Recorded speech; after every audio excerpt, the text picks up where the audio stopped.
ഡോക്ടറുടെ phone tap ചെയ്തു എന്ന പരാതിയിലാണ് കടവന്ത്ര പോലീസ് യൂട്യൂബർ ഷാജൻ സ്കറിയക്കെതിരെ കേസെടുത്തത്.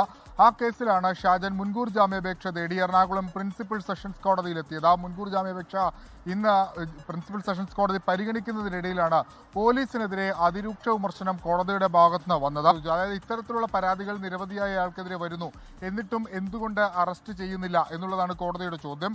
ഷാജൻ ഒളിവിലാണ് എന്ന് പോലീസ് മറുപടിയായി നൽകിയെങ്കിലും അതിലും കോടതി അതിരൂക്ഷ ഭാഷയിൽ വിമർശിച്ചു. ഷാജൻ സ്കറിയ പ്രതിദിനം യൂട്യൂബിൽ വീഡിയോ പോസ്റ്റ് ചെയ്യുന്നുണ്ടല്ലോ എന്നായിരുന്നു കോടതിയുടെ ചോദ്യം. ഇത്രയധികം പ്രശ്നക്കാരനായ ഷാജൻ സ്കറിയ എന്തുകൊണ്ട് അറസ്റ്റ് ചെയ്യുന്നില്ല എന്നും കോടതി ചോദിക്കുന്ന സാഹചര്യം നിലവിൽ ഉണ്ടായിരുന്നു. കടവന്ത്ര പോലീസാണ് ഷാജനെതിരെ ജാമ്യമില്ലാ വകുപ്പ് പ്രകാരം ഈ കേസ് രജിസ്റ്റർ ചെയ്തത്. അതിൽ BNS, IT നിയമം, ആരോഗ്യ പ്രവർത്തകരുടെ സംരക്ഷണ നിയമം എന്നീ പ്രധാനപ്പെട്ട വകുപ്പുകളൊക്കെ ചുമത്തുകയും ചെയ്തിരുന്നു. ഫെബ്രുവരി 7 ജാമ്യാപേക്ഷ ഫെബ്രുവരി 7-ാം തീയതി പരിഗണിക്കാൻ മാറ്റുന്ന സാഹചര്യമുണ്ടായി. ഈ ഘട്ടത്തിലാണ് ഷാജനെ അറസ്റ്റ് ചെയ്യാത്ത നടപടിക്കെതിരെ പോലീസിനെതിരെ അതിരൂക്ഷ വിമർശനം കോടതിയുടെ ഭാഗത്തുനിന്ന് ഉണ്ടായത്. നേരത്തെയും പല കേസുകളിലും ഇത്തരത്തിൽ ഷാജനെ അറസ്റ്റ് ചെയ്യാത്ത സാഹചര്യവും പിന്നീട് അദ്ദേഹത്തിന് മുൻകൂർ ജാമ്യാപേക്ഷ കോടതിയിൽ നിന്ന് ലഭിക്കുന്ന സാഹചര്യമൊക്കെ ഉണ്ടായിരുന്നു.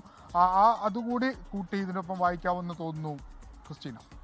വിഷ്ണു, ഇത്തരത്തിൽ കോടതിയുടെ ഒരു ചോദ്യം വന്നിട്ടുണ്ടല്ലോ, എന്തുകൊണ്ട് അറസ്റ്റ് ചെയ്യുന്നില്ല എന്ന്. അപ്പോൾ കോടതിയുടെ ആ ചോദ്യം വരുമ്പോൾ അറസ്റ്റിലേക്ക് പോലീസ് നീങ്ങാനുള്ള ഒരു സാധ്യതയുണ്ടോ?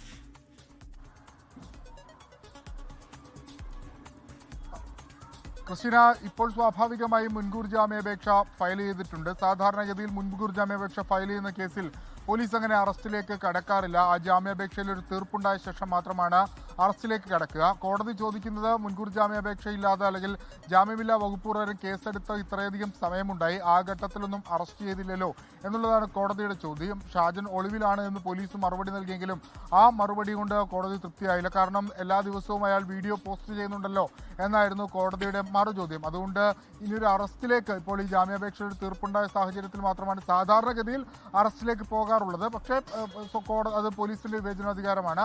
പോലീസിന് വേണമെങ്കിൽ അറസ്റ്റിലേക്ക് പോകുന്നതിലും മറ്റ് തടസ്സങ്ങളൊന്നുമില്ല. കാരണം ഇവിടെ ഈ പറയുന്ന പോലെ ജാമ്യ ഹർജിയിൽ തീർപ്പുണ്ടായിട്ടില്ല. പക്ഷേ അങ്ങനെ അറസ്റ്റ് ചെയ്ത് കോടതിയിലേക്ക് വരുന്ന ഘട്ടത്തിൽ ഷാജന് തന്റെ മുൻകൂർ ജാമ്യാപേക്ഷ കോടതിക്ക് മുമ്പാകെ ഉണ്ട് എന്ന് പറഞ്ഞ് വാദിക്കാവുന്ന സാഹചര്യമുണ്ട്. അതുകൊണ്ട് അത്തരത്തിൽ അറസ്റ്റിലേക്ക് പോകാനുള്ള സാധ്യത വളരെ കുറവാണ്. എന്നാൽ പോലും കോടതിയുടെ വിമർശനത്തിന്റെ അടിസ്ഥാനത്തിൽ ഇനി എന്ത് നിലപാട് പോലീസ് സ്വീകരിക്കും എന്നുള്ളത് നിർണായകമാണ്.